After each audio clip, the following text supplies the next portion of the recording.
Well, NBC and MSNBC are joining forces in a new mission called Hiring Our Heroes. It's an effort to support military families, give veterans a fighting chance for a job. Congress is doing its part as well. They're considering legislation to add incentives for businesses who hire veterans. Virginia Republican Congressman Scott Rigell introduced that bill. His Democratic colleague from Virginia, Bobby Scott, is co-sponsoring it. Both men are military veterans. Congressman Rigell in the Marine Corps Reserve, Congressman Scott in the Army Reserve. Both join me now.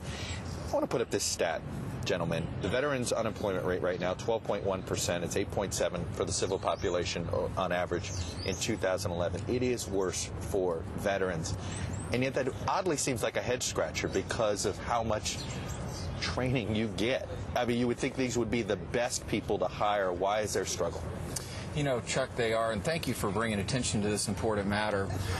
They are the best trained and really, I think, the finest fighting force that we've had in American history. That's not taking anything away from prior generations, but statistically we can show that. We all know it's a very difficult economy, and the bill that I introduced, less for jets and more for vets, basically takes a tax loophole, eliminates it, and provides a steady funding stream for our veterans to be able to get employment, and it helps our small business owners have an incentive to hire our veterans. You know, Congressman Scott, it seems to me there's two things that businesses are not saying, but it's out there. One is they're nervous that if they hire somebody who goes from active to, say, the reserves, that they get called back into duty, and they suddenly they have a job opening issue.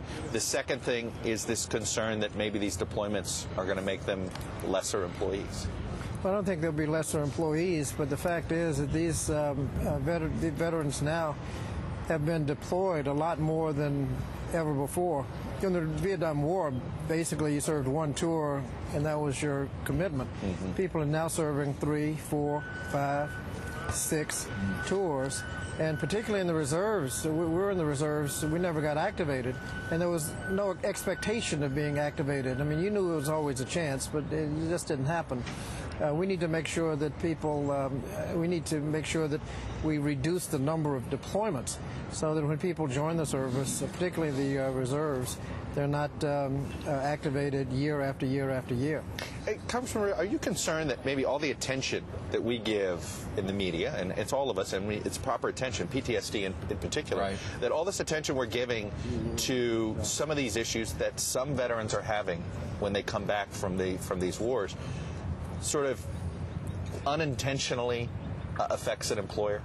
I'd like to think not. The small business owners that are hiring our veterans, they love America just like all of us, and I don't think that's a real a key factor. It might be. There's a small percentage of veterans coming back. Well, that's true, but the community that we have the privilege to represent, Hampton Roads in Southeast Virginia, it's just a very patriotic community, and I think Bobby and I working together on this bill, he was the first member to co-sponsor this bill. He's a Democrat. I happen to be a Republican, but this is real common ground, Chuck, and I think it's a ray of light up here in Washington that we're working together to move this forward. And Congressman Scott, is it some extra job training that some of these veterans, do you think, need, sort of because maybe they've been out of the active workforce because they've been fighting for the last 5, 6, 7 years, and there's been technological changes, things you need to learn that you don't have, and some skill sets? You also mentioned that with the deployments going back and forth, a lot of them, it's very difficult to hold a job when you have to go for a year. And so particularly the ones in the reserves, when they come back, they don't have the support services, and they're looking for a job as soon as they come back. As you've indicated, the employer doesn't know whether they're going to be there after a year. They need a lot of different services, and one of the things we have to look at is the budget. We're so fixated on tax cuts that if you look at the Ryan budget, the Veterans Affairs budget is being cut significantly. There are a lot of services that are needed to be provided, and we have to make sure that we provide all of those services that they need. Congressman Rigell, when does this bill get voted on? Well, as soon as we get enough co-sponsors, I appreciate Bobby co-sponsoring it. We're going to ideally move it to the floor this year, but there's a heavy lift there, but we're committed to moving it forward. Congressman Rigell, Congressman Scott, a bipartisan effort here. Thank you both for coming on. Wonderful day right here. I know I'm officially in the Senate swamp. You guys, it's not that long of a walk to the House side, right? All right. Thank you, Chuck. Thank you both. The networks of NBC News will be focusing on hiring